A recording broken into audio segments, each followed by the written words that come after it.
at this. I noticed this driving to work today. Brake lights going on and off. The red brake light. When I hit the brakes, it goes on. When I accelerate hard, it goes off.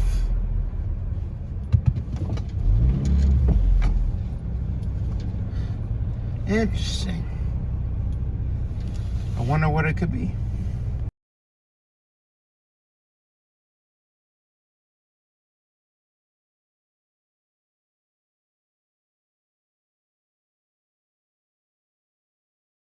So we have a flickering red brake light when we're driving.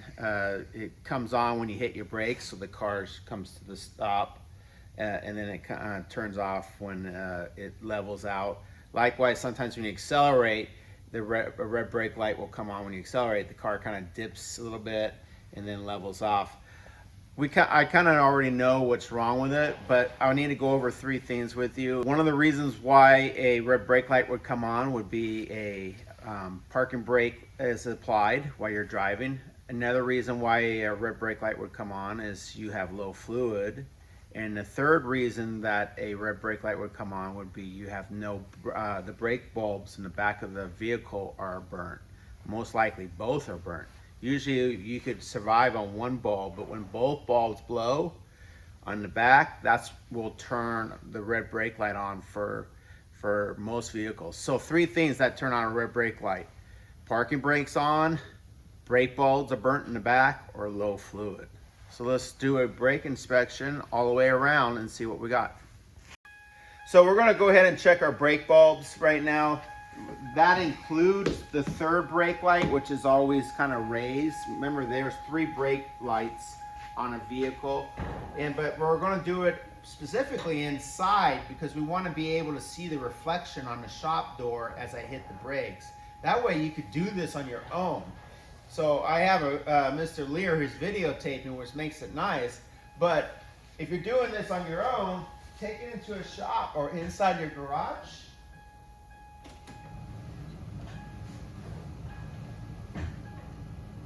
And then hit your brakes. And you can see the reflection on the shop door.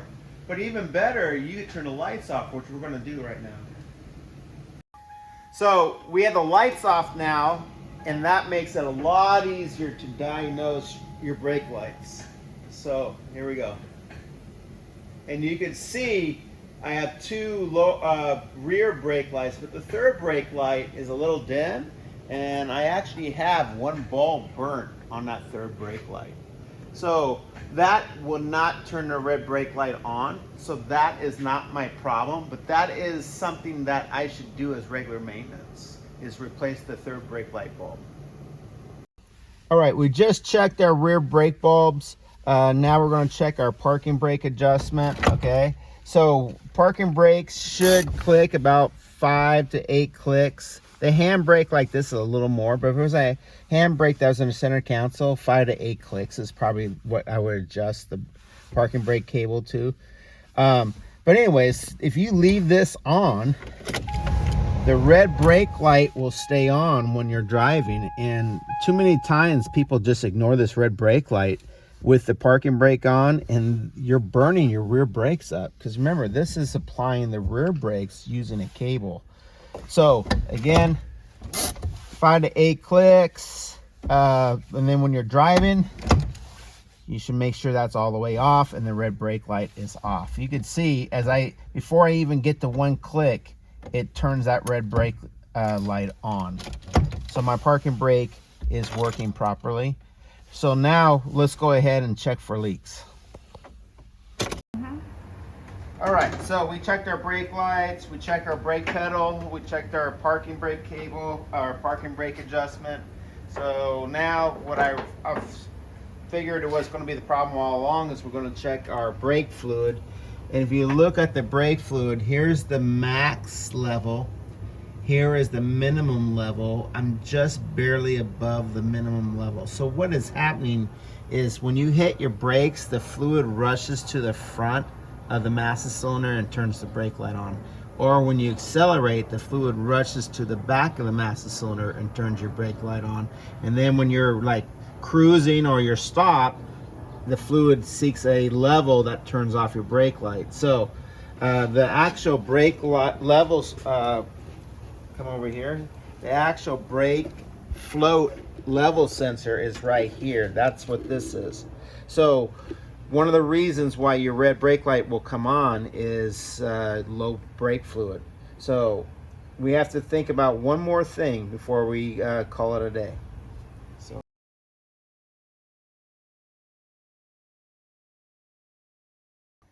So we have low brake fluid. Whenever you have low brake fluid, it could be caused by two things. It could be caused by a leak, or it could be caused by worn pads in the front, usually not the worn shoes in the rear.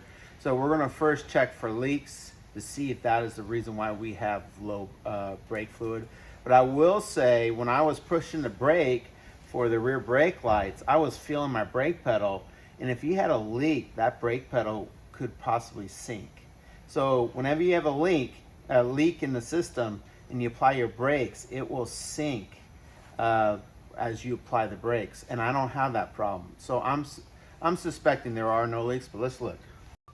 So I'm going to check everything on the front brakes. I'm going to check to make sure my bleed screw is tight and not leaking. Make sure my banjo bolt is properly tightened. There are two washers, and you can see the little tangs right here. There's two washers, one on each side of the flex line fitting here. All banjo bolts require two washers. A lot of my students will take this apart and they'll only put one washer in, and then you'll get a leak.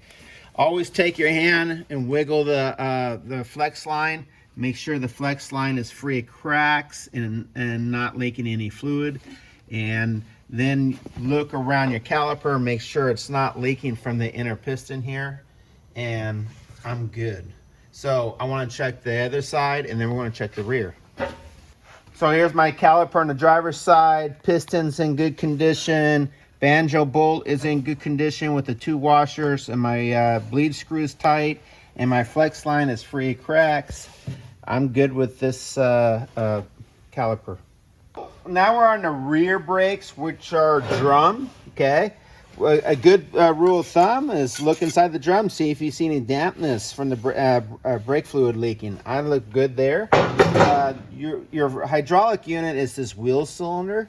Wheel cylinders tend to leak internally inside these dust boots, so a proper inspection of the hydraulics for the rear drum brakes is to pull back these boots with a little screwdriver. And you check both sides, because one side could be leaking, the other side is good. So you just peel these back, and if there was fluid inside here, we would want to replace this wheel cylinder. This side's good, so let's check the driver's side now. Again, no dampness on the driver's rear drum brakes. I want to pull back my wheel cylinder boot, okay? And too many people forget to do this, and no leaks on that side. And when these are bad, like I say, the fluid will just, as soon as you peel this boot back, the fluid will just start seeping out. And I'm dry on this side. So front and rear, my brakes are not leaking. But where the fluid, where you fill it up at the master cylinders tend to leak internally. Let's check our master cylinder. We already talked about our master cylinder being low. We added fluid already. But master cylinders, they leak internally on the rear side up against the brake booster. So watch my pocket screwdriver. Where you would want to check for leaks is right underneath the back side of this master cylinder back here. And you would see dampness, you would see corrosion, maybe even a little rust. But usually what happens for brake fluid is it bubbles the paint on the brake booster. So if you see bubbled paint or any dampness underneath the master cylinder, replace your master cylinder. Mine's good, so I have no leaks. Let's now measure our brakes.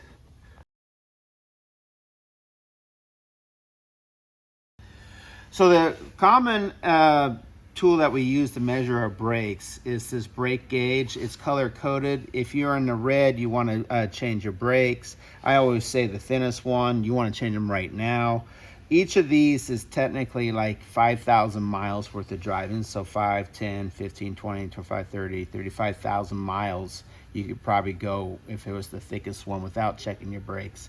So in the square right here, it tells you your measurement in millimeters and in inches. So like this middle yellow one, okay, it is 5 millimeters or 0.1969 inches. So you could record the color, you can record the millimeters or the inches. So let's get started. So on a caliper, you have an outboard pad and an inboard pad. You always want to check both to make sure that this caliper is not sticking, okay? So it requires manipulating the tool to get it to fit inside here. And it looks like this one right here is the one that will fit that pad. And now I'm going to go to the outboard pad, and I'm going to make sure. So this one's a little bit thicker, so I can go a little thicker on this.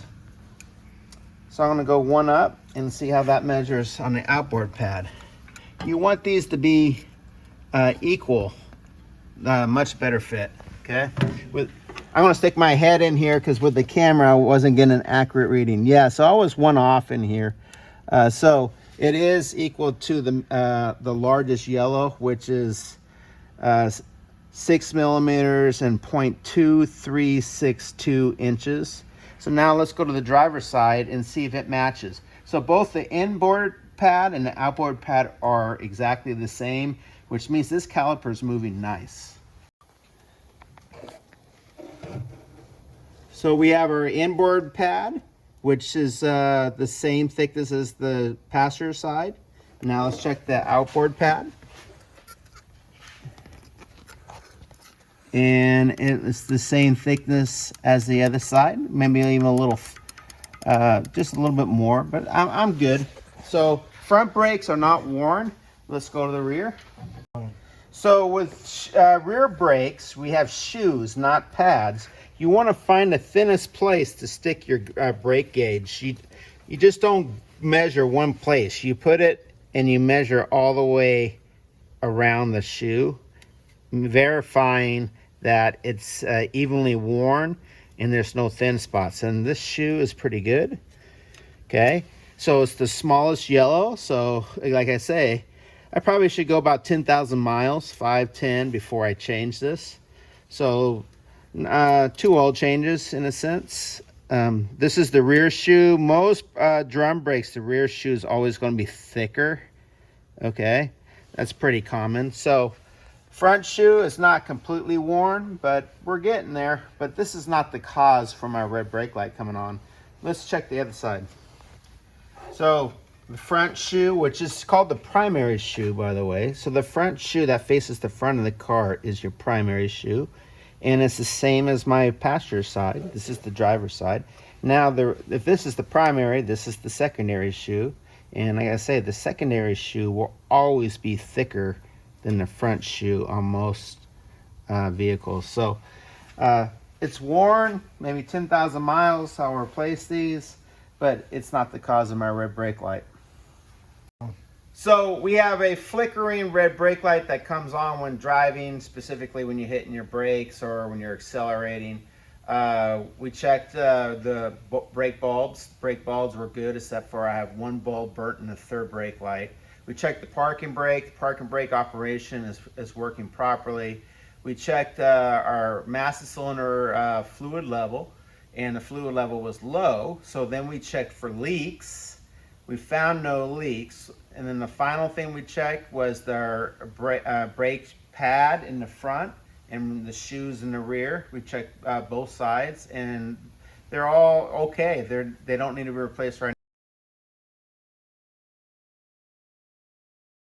now. So what was the real cause of my red brake light being on?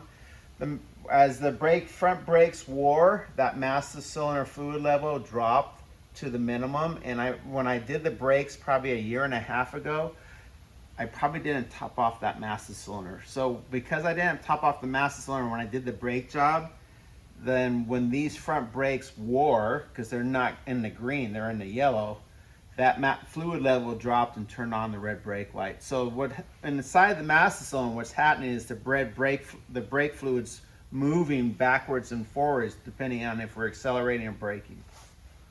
I have my brake assembly up near the master cylinder. Here's my master cylinder. This is our brake booster. This is what gives us power brakes. And our brake pedal actually attaches to this lever right here. Okay, so let's discuss what was happening. So inside our master cylinder, we have a float. If you look inside, it's just, you can see the float right here in the middle circle. So when you're accelerating, the car kind of leans back a little bit, and that fluid is sloshing to the back of the master cylinder, lowering the float. When you hit your brakes, the car dips a little bit, so the fluid moves to the front of the master cylinder, and again, the float level drops. This is the sensor for the float inside the master cylinder. So whenever this fluid moves back and forth and it's on the minimum level, it's going to turn the red brake light on. So that was what my problem was, and it was from my error. And when I did a brake job, I did not fill the master cylinder to full, because as brakes wear, the fluid's going to drop, and that's just normal. There's no leaks. But I also did talk about that master cylinders tend to leak from the bottom back side against the brake booster, and you'll get a little rust and you'll get a little bubbling of the paint on the brake booster. So what that means is it's actually leaking from the where the pistons are in the plug in the back of the master cylinder bore. It's leaking back here, filling up this cavity, and then eventually leaking out. So master cylinders, when you ever see the fluid leaking from the back, which is very common in the automotive industry, replace your master cylinder. And when it gets really bad, you'll get a sinking pedal in addition to this leak.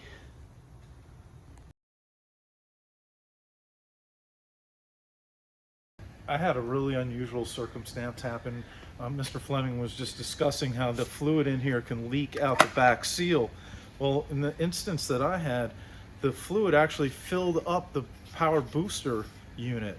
And as it filled up in there, remember this operates off engine vacuum, so there's a hose from the intake manifold attached right here. And as this filled up with brake fluid, it started to suck the brake fluid into the intake manifold and burn it through the engine. And the car had a tremendous cloud, white smoke cloud coming out the back, and really funny smell to it. So we also had to end up replacing the booster. So it's a good idea to check that just to make sure there's no fluid in there. And if you look at the brake fluid, here's the max level. Here is the minimum level. I'm just barely above the minimum level. So we're going to go ahead and fill this up with .4. It's a little better fluid anyways, higher boiling point. And hopefully I don't spill it. And we're going to get that up to the max. And just doing this is going to fix my brake light problem.